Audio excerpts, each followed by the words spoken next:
तो कहानी के शुरू में हम एक बड़ी सी शिप को जलता हुआ देखते हैं जिसमें काफी ज्यादा आग लगी हुई थी। उसी शिप के पास से एक छोटी कश्ती गुजरती है जिसमें 4 लोग बैठे कहीं पर जा रहे थे। उनके पास कुछ सामान भी था, पर तभी अचानक से उनकी कश्ती पानी में किसी चीज से टकरा जाती है और चलते चलते रुक गई थी। अब उन चारों में से एक आदमी पानी में नीचे की तरफ देखता है और अचानक से उस समंदर से बहुत ही खौफनाक हाथ निकलता है जो उस आदमी को खींचकर अपने साथ ले गया था और उन लोगों का सामान भी पानी में गिर जाता है। अब आखिर उन लोगों के साथ हुआ क्या था कोई भी नहीं जानता। आगे कहानी में हमें एंटोनियो नाम का एक आइलैंड दिखाया जाता है जिधर वहाँ के लाइट हाउस में एक लड़की बैठी सबको ये बता रही थी कि हमारे फोर फादर्स यानी कि हमारे बुजुर्गों की मूर्तियाँ बनाई गई हैं क्योंकि उन्हीं की कुर्बानियों की वजह से आज ये शहर बसा हुआ है और बहुत अमीर भी है, जिनमें से एक तो मेरे दादा के दादा थे। अब ये लड़की जो लाइट हाउस में बैठी रेडियो पर सब कुछ बता रही थी, इसका नाम स्टीव था। आगे हम उन बुजुर्गों के स्टैचू मूर्तियों को देखते हैं और ये आइलैंड भी इन्हीं बुजुर्गों की नस्लों से चल रहा था, यानी कि इनके बच्चे यहाँ पर आबाद थे। कहानी में आगे हम निक नाम के एक लड़के को देखते हैं जो अपने कुछ साथियों और एक दोस्त के साथ समंदर में मछलियाँ पकड़ने गया हुआ था। अचानक से उनकी बोट कश्ती का एंकर नीचे गिरकर फंस जाता है। वो एक पोटली में फंस गया था और ये वही सामान था जो हमने कहानी के शुरू में उन 4 आदमियों के पास देखा था जो पानी में गिर गया था और शायद कई सालों से वहीं पर था। अब उनकी बोट का एंकर ऊपर की तरफ आ तो गया था, पर उसकी वजह से वो पोटली खुल जाती है और उसमें से सारा सामान बाहर आ गया था, जिसमें एक बहुत ही पुराना कंघा और एक घड़ी थी। निक अब अपनी बोट का क्लच लेने जा रहा था जो वहाँ पर फंसने की वजह से टूट गया था। जहाँ पर वही रास्ते में उसे एक लड़की मिलती है जिसका नाम एलिजाबेथ था। ये निक की काफी पुरानी दोस्त थी। निक उसे ऐसे देखकर काफी खुश था। वो एलिजाबेथ से पूरे 6 महीने बाद मिल रहा था। अब निक उसे भी अपने साथ लेकर क्लच लेने चला जाता है। जब वो दुकान पर जाता है तो पीछे एलिजाबेथ के पास एक बूढ़ा आदमी आया था जो उसे एक घड़ी दिखाता है। ये वही घड़ी थी जो उस पोटली से बाहर आई थी और इस बूढ़े आदमी को समंदर के किनारे मिली थी। एलिजाबेथ जब उस घड़ी को हाथ लगाने लगती है तो वो बूढ़ा आदमी उससे ये कहता है, नहीं तुम इसे हाथ नहीं लगा सकती क्योंकि ऐसा करने से बहुत कुछ बदल जाएगा।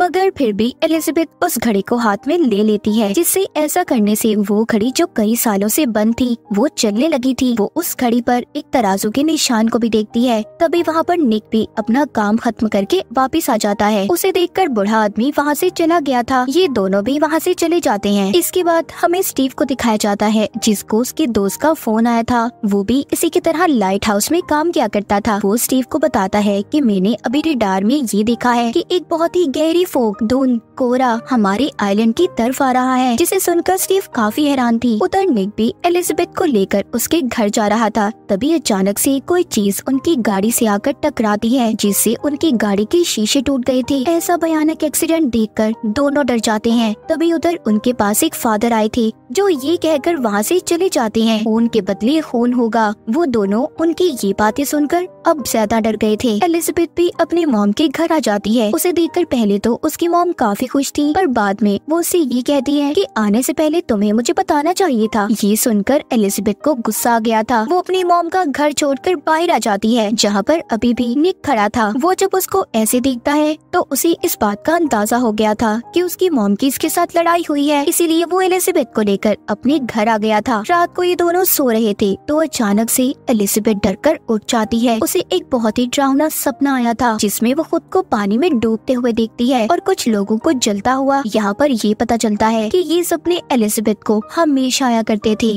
अब वो उठकर अपने कंप्यूटर पर उसी निशान के बारे में सर्च करती है जो उसने घड़ी पर बना हुआ देखा था, एक तराजू का निशान, क्योंकि वो अब उसके सपनों में भी आने लगा था। तभी उसका कंप्यूटर अचानक से बंद हो जाता है। उसके ऊपर छत से पानी की बूंदें टपकने लगती हैं। एलिजाबेथ जब ऊपर देखती है तो उसे भीगे हुए पाँव के निशान नजर आते हैं। ऐसा लग रहा था कि जैसे छत पर कोई उल्टा चला हो। ये उन निशानों का पीछा करती बाहर आ गई थी जहाँ पर बहुत सारी फोग थी। उस फोग ने एलिजाबेथ को चारों तरफ से घेर लिया था। अचानक पीछे से निक भी आ जाता है जो उसे दोबारा से घर के अंदर ले गया था। दूसरी तरफ हम निक के दोस्तों को देखते हैं जो उसकी बोट लेकर समंदर में अपनी फीमेल फ्रेंड्स के साथ पार्टी कर रहे थे। उधर भी उनकी बोट के चारों तरफ फोग आ जाती है। निक का दोस्त मदद के लिए राब्ता करता है, पर बहुत ज्यादा धुंध और ठंड की वजह से किसी से भी राब्ता नहीं हो पा रहा था। अब तभी उनकी बोट की सब चीजों में धमाके होने लगते हैं। निक का दूसरा दोस्त जब इंजन को चेक करने जाता है तो बाहर वो आकर देखता है कि एक बहुत बड़ा शिप है जिसमें कुछ लोग भी हैं। ये उसी शिप को दिखाने अपने दोस्त को बुलाता है, पर जब वो उधर आया था तो उधर कोई भी नहीं था। तभी कोई चीज आकर उनकी बोट पर हमला कर देती है, जिस वजह से उनके साथ जो 2 लड़कियां थी उनकी मौत हो गई थी। और उसके बाद एक चाकू आकर निक के दोस्त की आंख में लग गया था, जिससे वो भी बेचारा मौके पर ही मर जाता है। क्या चीज थी जो सबको नुकसान पहुंचा रही थी? कोई स्पिरिट, आत्मा, कोई भी नहीं जानता था। अगले दिन निक को उसके अंकल की कॉल आती है। वो उसको बताते हैं कि तुम्हारा दोस्त कल रात से घर पर नहीं आया, मतलब ये उसके दोस्त के डैड थे। वो तुम्हारी बोट को लेकर दोस्त के साथ पार्टी करने गया था। ये सुनकर निक अब एलिजाबेथ को लेकर एक कश्ती में अपने दोस्त को ढूंढने जाता है, जिधर उन्हें समंदर में उनकी बोट तो मिल गई थी, पर जब वो उसके अंदर जाकर देखते हैं बोट की हालत बहुत खराब थी, जिसे देखकर दोनों को ये बात तो पता चल गई थी कि यहाँ पर कुछ ना कुछ जरूर गड़बड़ है। जब ये बोट को देखते हैं तो निक को अपने एक दोस्त की लाश मिल गई थी, और साथ ही समंदर में नेट के अंदर उन 2 लड़कियों की लाशों को भी देखता है। एलिजाबेथ जब थोड़ा और बोट को चेक करती है तो उधर निक का दूसरा दोस्त मिलता है जो फ्रिज में बैठा था। दरअसल ये रात होने वाले हादसे से डरकर यहाँ पर छुपा हुआ था। निक का दोस्त उसको बताता है कि बहुत ही गहरी फोग ने हमारी बोट को चारों तरफ से घेर लिया था। हमारे एक दोस्त और 2 लड़कियों को भी उसी ने मारा है। यहाँ पर कोई भी उसकी बात पर यकीन करने के लिए तैयार नहीं था। अब निक को बोट से एक कैमरा भी मिला था, जिसको वो लेकर एलिजाबेथ को दे देता है और उसे उसको संभालने का कहता है। साथ ही ये भी कहता है कि शायद हमें इस कैमरे से कुछ पता चल जाए, कल रात आखिर किस चीज ने हमारी बोट पर हमला किया था, क्या पता इसमें कुछ रिकॉर्ड हो। अब एलिजाबेथ निक की बोट हाउस में बैठकर उस कैमरे की रिकॉर्डिंग को देख रही थी, जिसे देखकर उसे ये पता चलता है कि उनका दोस्त सच कह रहा था। उन पर रात किसी फोग ने ही हमला किया था, उसी फोग ने उन सबकी जान ली है। अब ये सब बताने एलिजाबेथ निक के पास जा रही थी, पर जाते हुए उसका पाँव फिसल जाता है और वो पानी में गिर गई थी। ऐसा लग रहा था कि शायद कोई चाहता ही नहीं है वो सब निक को बताए। उसके साथ वो कैमरा भी गिर जाता है। एलिजाबेथ खुद को बचाती है और एक दीवार का सहारा लेकर पानी से बाहर निकलने की कोशिश करती है, पर तभी उसे वहाँ से एक बहुत ही पुरानी किताब मिली थी, जिसे लेकर अब वो एक फादर के पास जाती है। ये वही फादर थे जो इनको पहले मिले थे, जिन्होंने ये कहा था कि खून के बदले खून होगा। एलिजाबेथ फादर के पास इसलिए आई थी क्योंकि इस किताब को इस फादर के डैड ने लिखा था, पर फादर इस किताब के बारे में एलिजाबेथ को बताने से मना कर देते हैं और ये कहते हैं कि यहाँ से चली जाओ वरना कोई भी जिंदा नहीं रहेगा। एलिजाबेथ को फादर की बातें बहुत अजीब लगती हैं, इसलिए वो अब इस किताब को लेकर निक के पास जाती है। ये दोनों मिलकर उस किताब को पढ़ते हैं, जिससे इन्हें ये पता चलता है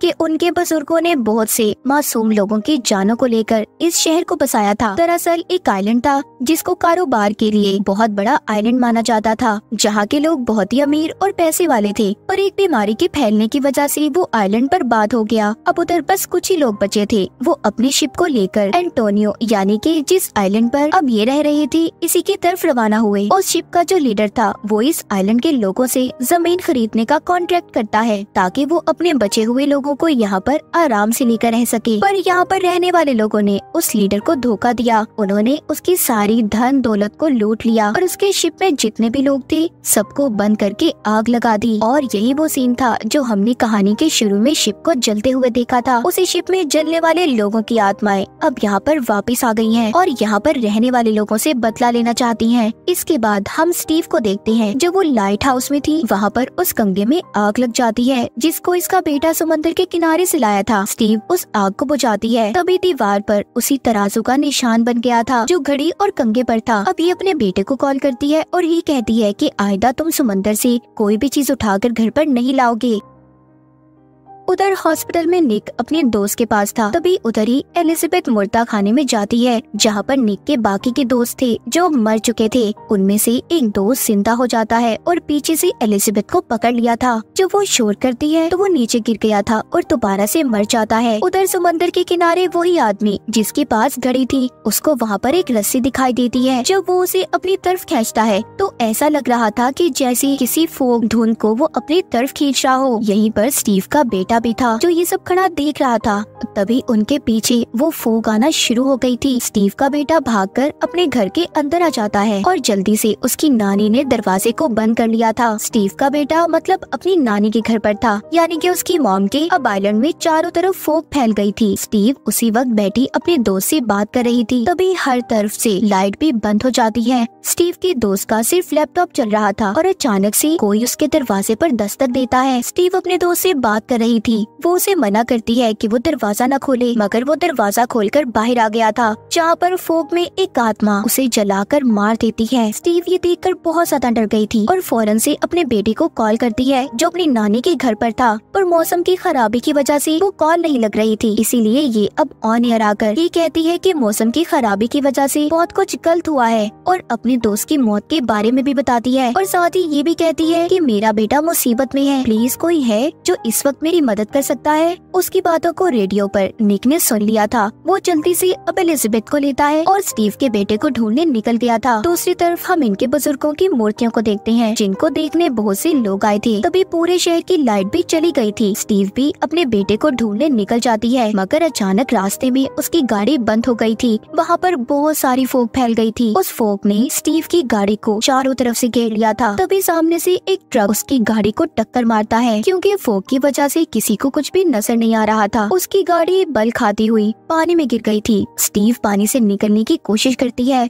मगर पानी में भी एक आत्मा आ गई थी, जो उसका पाँव पकड़कर उसे अपनी तरफ खींच लेती है, मगर वो किसी न किसी तरह उस पानी से बाहर निकल गई थी। उधर स्टीव की मॉम जो घर में थी, उसकी मॉम को भी एक आत्मा ने जला दिया था। उसका बेटा जब अपनी नानी को ऐसे देखता है तो खुद को उसने कमरे में बंद कर लिया था, पर फोग के अंदर जो आत्मा थी वो उसके कमरे में भी आ गई थी और स्टीव के बेटे को मारने वाली थी। लेकिन तभी उधर निका जाता है, जिसने स्टीव के बेटे को बचा लिया था। वो उसको गाड़ी में बिठाकर वहाँ से चले जाते हैं, मगर उनका भी कुछ ना दिखने की वजह से एक्सीडेंट हो जाता है। ये भी पैदल अब आगे बढ़ते हैं। स्टीव भी उन तक पहुँच गई थी। ये सब मिलकर अब एंटोनियो हॉल के पास जाते हैं, जहाँ पर एलिजाबेथ की मॉम और बाकी सब लोग थे। ये सब मिलकर दरवाजों को बंद कर देते हैं। तभी अंदर एक लाश आकर गिरती है, जो निक के दोस्त के डैड की थी। जिसके बाद फोग में आत्मा भी अंदर आ गई थी, जिसने सबसे पहले एलिजाबेथ की मॉम को मारा था, क्योंकि वो उन्हीं में से एक आदमी की बेटी थी जिन्होंने उस लीडर के साथ गलत किया था। फिर वो आत्मा फादर को मारती है। दरअसल ये उसी लीडर की आत्मा थी जिसके साथ यहाँ के लोगों ने गद्दारी की थी। वो आत्मा यहाँ के मेयर को लेकर कब्रिस्तान में आ जाती है। वो आत्मा मेयर को कॉन्ट्रैक्ट के पेपर देती है। ये वही कागजात थे जो लीडर ने इन्हें पहले दिए थे। जिसके बाद लीडर की आत्मा उसे भी आग लगाकर मार देती है। इन सबको निक और एलिजाबेथ वहीं पर चुपके से खड़े देख रहे थे। जिसके बाद एलिजाबेथ उस लीडर के पास जाती है। जब वो उसका हाथ पकड़ता है तो एलिजाबेथ भी आत्मा में बदल गई थी। यहाँ पर हमें पता चलता है कि दरअसल एलिजाबेथ लीडर की बीवी का दूसरा जन्म थी, और इसीलिए उसे ऐसे सपने आया करते थे। जो शिप उसने जलता हुआ देखा और तराजू का निशान, साथ ही वो घड़ी जो उसके हाथ में आते ही चलने लगी थी, इन सब चीजों को निक भी खड़ा देख रहा था। और देखते ही देखते सब कुछ गायब हो जाता है। इसके बाद हमें अगले दिन का सीन दिखाया जाता है, जहाँ पर स्टीव अपने बेटे के साथ बैठी लाइट हाउस में रेडियो पर बात कर रही थी। वो सबको बता रही थी कि कल क्या हुआ था और ये सब कुछ क्यों हुआ कोई भी नहीं जानता, पर हाँ सब अपनी गलतियों की वजह से मारे गए और हर चीज अपना बदला लेने वापस जरूर आती है। यानी कि खतरा अभी टला नहीं था। निक भी उस किताब को समंदर में फेंक देता है जो एलिजाबेथ को मिली थी, इसी कोशिश में कि शायद अब ये मौत वाली फोग दोबारा इनके शहर में नहीं आएगी। और इसी के साथ ही खतरनाक फोग की कहानी यहीं पर खत्म हो जाती है।